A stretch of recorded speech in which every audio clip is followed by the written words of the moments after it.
What if everything you believe about happiness is wrong? You chase success, pleasure, and comfort, yet deep down, something still feels missing. But what if the answer isn't out there? And it's not just inside you either. In the happiness hypothesis, psychologist Jonathan Haidt reveals that true happiness comes from a powerful balance between ancient wisdom and modern science, between emotion and reason, between you and the world around you. This video will give you 10 life-changing ideas that go beyond motivation. These are principles that explain why you feel stuck and how to finally move forward. They're backed by psychology, proven through history, and designed to help you live better, starting today. If you've ever felt like you're meant for more but don't know where to begin, this is where you start. So now that you know this isn't just another feel-good talk about being positive, let's get into it. 1. The rider and the elephant. Master your inner conflict. Picture your mind as a tiny, logical rider perched on a 6-ton emotional elephant. The rider plans, analyzes, sets goals. The elephant reacts, remembers, craves comfort, and hates change. Most self-help fails because it arm wrestles the elephant with pure willpower. Instead, win the elephant's cooperation. Shape its path with tiny, repeatable habits. Feed it inspiration, music, imagery, environments that soothe or energize. Rehearse victories in vivid mental movies so the elephant feels them first. When emotion and logic march together, discipline feels natural, not forced. So stop blaming yourself for laziness. You're not weak, you're misaligned. Train emotion, support it with structure, and the rider can finally steer the journey. 2. Happiness comes from between. Connect, don't escape. Haidt's research crushes the myth that joy is locked inside you or hidden in exotic achievements. Real happiness exists between you and the world, between your strengths and a challenge that needs them, between your values and the friends who share them, between your story and a mission that makes it matter. That's why lottery winners often feel empty and monks in service radiate contentment. Audit your betweens. Does your work stretch you just enough? Do your conversations spark meaning? Build micro moments of connection, 5-minute check-ins, volunteer projects, walking meetings. String them together and you weave a life that feels rich even on ordinary days. Happiness isn't solitude or status. It's relationship in motion. 3. Adversity builds strength. Turn setbacks into springboards. Adversity is nature's university. Broken hearts teach empathy. Failed startups sharpen strategy. Illness rewrites priorities. Psychologists call it post-traumatic growth, the phenomenon where people emerge from hardship stronger than those who never struggled. The key isn't pain itself, it's meaning. Journal the lessons, extract new rules, share the story to serve someone else. Your brain then catalogs the event as fuel, not scar tissue. Next time resistance appears, ask, what upgrade is this training me for? Suddenly, challenge feels like a personal trainer, not an enemy. Remember, the oak grows toughest against the wind. Lean in, learn fast, lift others, and you'll harvest resilience no comfort zone can offer. 4. Reciprocity creates emotional wealth. Give without keeping score. Humans possess tit-for-tat wiring ingrained by evolution. Fair exchange kept tribes alive. Yet studies show we're happiest when we overgive, so long as we trust the circle will spin back eventually. Adopt the open hand ledger. Deliver value first, track goodwill loosely, and let abundance find its path home. That email introduction you send today becomes the partnership that rescues your dream 5 years later. Generosity also primes your brain's dopamine circuits, creating an immediate mood lift. Combine giving with boundaries. Say yes where impact is high and energy costs low. Say no when depletion looms. Do that, and reciprocity becomes a renewable emotional income, compounding like interest every time you invest. 5. Love and attachment are essential. Anchor your heart.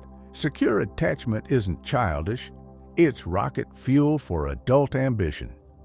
When you know someone has your back, your nervous system down-regulates threat signals, freeing creative bandwidth for bold moves. Cultivate at least one safe-base relationship, a partner, parent, mentor, or tribe where you can drop the mask. Then practice still-face repairs. After conflict, reconnect quickly with touch, eye contact, and apology. That habit predicts long-term relationship satisfaction more than romance or income. Finally, extend attachment outward. Pet a dog, join a cause, because the brain doesn't care whether safety comes from spouse, community, or wagging tail. It just needs signals of belonging. Anchor deeply, and your courage will soar. 6. We're meaning-making machines. Purpose beats pleasure. Pleasure spikes, then fades. Purpose rises slowly and endures. Your brain's default mode network spends idle time knitting events into a narrative. Feed it empty calories, mindless scrolling, and you feel hollow. Feed it purpose, and you feel lit from within. Craft a personal legend statement, one sentence that captures who you help, how, and why it matters. Post it where you edit videos or brush teeth. Let it filter decisions. Does this task serve the legend? Pursue aligned goals, and even setbacks feel worthwhile. Pleasure is dessert, sweet but fleeting.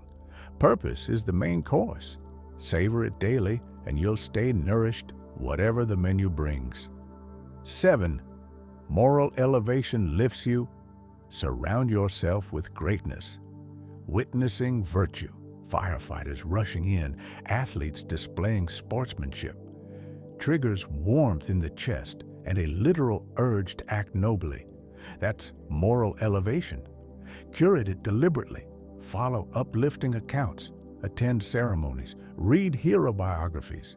When willpower flags, borrow motivation from giants. Pair elevation with reflection. Ask, how can I echo this virtue in my next decision? Then act within 24 hours to cement the neural link. Do this weekly, and you create an upward spiral where inspiration breeds action, action breeds self-respect, and self-respect fuels more inspiration. Greatness isn't scarce. It's a playlist away. Press play and rise. 8. Your inner narrative shapes your life. Edit the script. Events are objective, stories are optional. Two siblings experience the same childhood. One crafts a tale of victimhood, the other of resilience. Guess who thrives? Start editing by naming your current chapter, the trial, the training arc. Then script the next, the breakthrough. Visualization studies show the brain rehearses planned stories as if lived, priming behavior to match. Speak your draft aloud each morning. Language cements identity. Delete limiting plot lines, I always mess up, and insert growth arcs, I learn lightning fast. Remember, you are both protagonist and author. Write boldly. 9. Happiness has a set point. Yet, its adjustable genetics sets about half your default mood, but daily practices shift the rest. Think of mood like room temperature. Genes install the thermostat, but habits move the dial. Proven dial turners, gratitude journaling, 3 specifics nightly, aerobic exercise, 20 minutes, 3 times weekly, meditation, 10 minutes of focused breathing and social snacking. Short, sincere check-ins with friends. Stack these, and studies show baseline happiness climbs within weeks, then stays elevated if habits remain. The takeaway? You're not hostage to DNA, you're custodian of the controls. Turn them deliberately. 10. Ancient wisdom still works. Time-tested truths, Stoic, negative visualization, Buddhist mindfulness, Judeo-Christian forgiveness, techniques thousands of years old now validate under fMRI. They calm the amygdala, boost serotonin, and lengthen telomeres. Pick one tradition, learn its core practice, and integrate it into modern life. For example, the Stoic premeditatio malorum. Briefly imagine losing what you love to spark gratitude and reduce fear. Or the Buddhist loving-kindness meditation. Wish well-being on others to soften anger. Old wisdom wasn't primitive. It was proto-science distilled through centuries of trial. Use it, update it, pass it on, because truth doesn't expire. It evolves with its practitioners. And there you have it, 10 timeless truths from the happiness hypothesis that can reshape how you think, feel, and live. If even one of these ideas sparked something in you, imagine what could happen if you started applying them all. But here's the twist. What if happiness isn't always about doing more, but about caring less? In our next video, we'll explore the surprising truth behind why caring less about the wrong things, people's opinions, unrealistic goals, external pressure, might be exactly what frees you to feel happier and more alive. Click the video on screen now to find out why letting go could be the most powerful step forward. Your next breakthrough might not be A-B. Your next breakthrough might not be about adding, it might be about releasing.